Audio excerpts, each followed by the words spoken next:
ప్రార్థన చేయకపోవడం ఎందుకు పాపం అవుతుంది కదా? ప్రార్థన చేయకపోవడం ఎందుకు పాపం అవుతుంది? మనకి 2 పాపాలు ఉంటాయండి. చెయ్యవలసింది చేయకపోవడం పాపం, చెయ్యకూడనిది చేయడం పాపం. మరొకసారి చెప్తానండి. మనకి 2 పాపాలు, మనం 2 పాపాలు 2 రకాలుగా ఉంటాయి. చెయ్యకూడనిది చేయడం పాపం, తెలిసి కూడా చెయ్యవలసింది చేయకపోవడం పాపం. అందుకే యాకోబు రాసిన పత్రిక 4వ అధ్యాయము 17వ వచనంలో మేలైనది చెయ్యనెరిగియు అలాగు చెయ్యని వానికి పాపము కలుగును కదా. మేలైనది చెయ్యగోరియు అలాగు చెయ్యని వారికి పాపము జరుగును.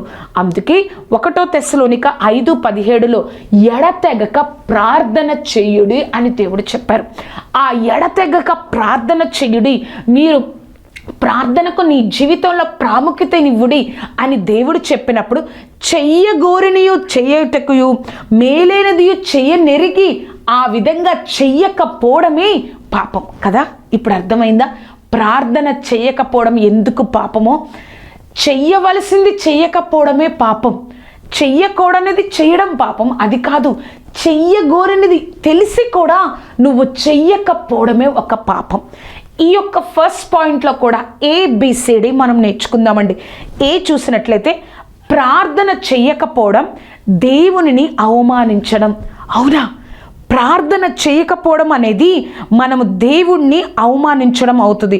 రోమీయులకు రాసిన పత్రిక 14వ అధ్యాయము 23వ వచనం, విశ్వాసము కానిదేదో అది పాపం. విశ్వాసం మూలముగా కానిది ఏదో అది పాపమే కదా. విశ్వాసం మూలంగా ఏది కాదో అది పాపమే. ఇంకొక వచనం చూద్దామండి. హెబ్రీయులకు రాసిన పత్రిక 11వ అధ్యాయము 6వ వచనం, విశ్వాసము లేకుండా దేవుడికి ఇష్టడై ఉండుట అసాధ్యము. దేవుని యొద్దకు వచ్చేవాడు ఆయన ఉన్నాడనియు తన్ను వెతుకు వారికి ఫలము దయచేయువాడు అనియు నమ్మవలని కదా. మనము ప్రార్థన చేయకపోవడం అంటే ఏంటంటే అవిశ్వాసంలోనికి వెళ్ళిపోతాం.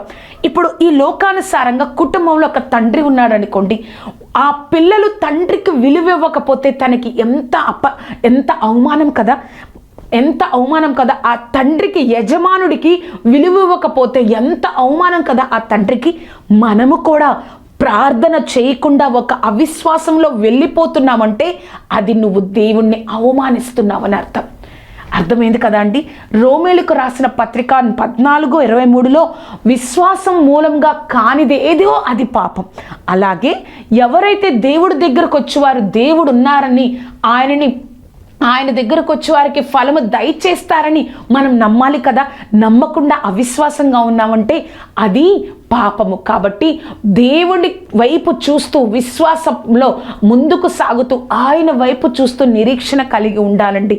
అంటే పాపము ప్రార్థన చేయకపోవడం, దేవుడిని అవమానించడం. తర్వాత ప్రార్థన లేమి మన జీవితంలో ఎన్నో పాపాలను ఆహ్వానిస్తుంది.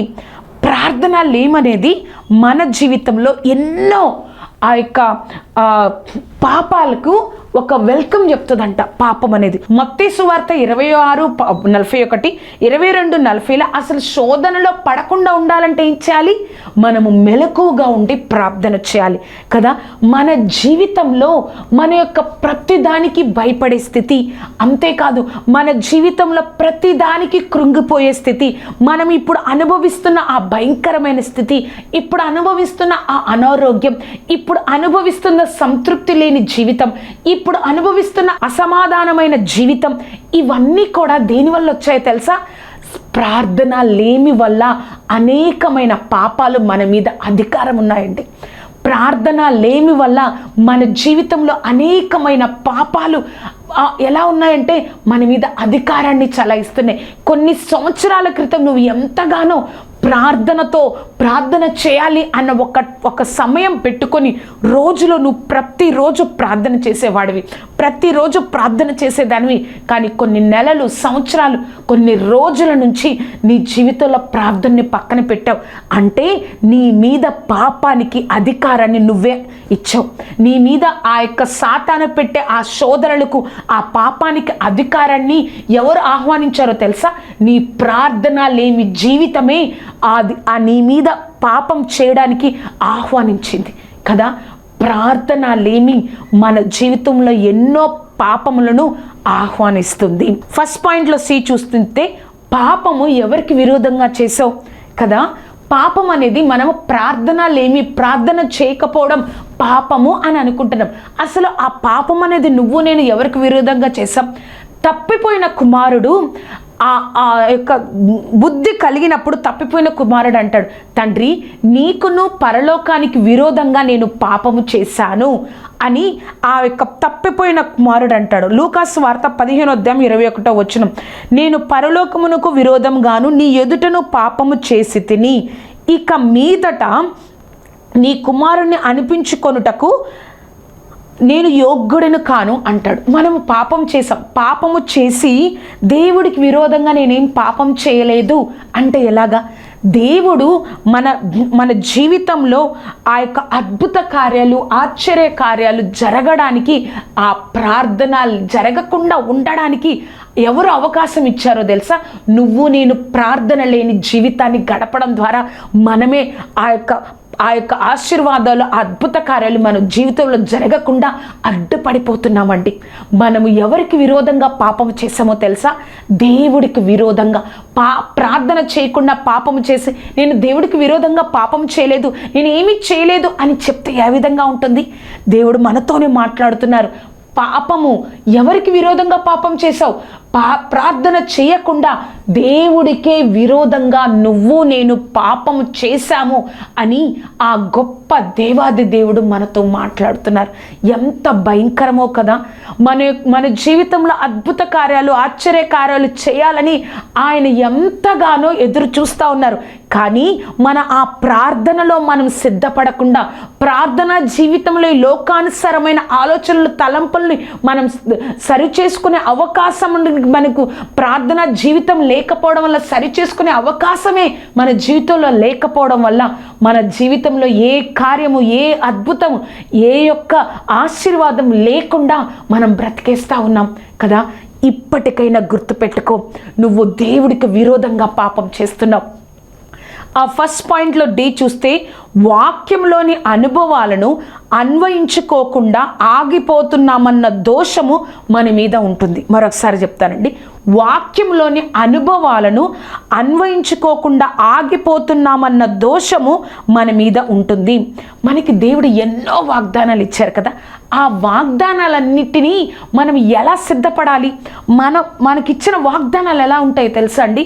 మన వాగ్దానానికి మన ఉన్న స్థితికి సంబంధం లేదు.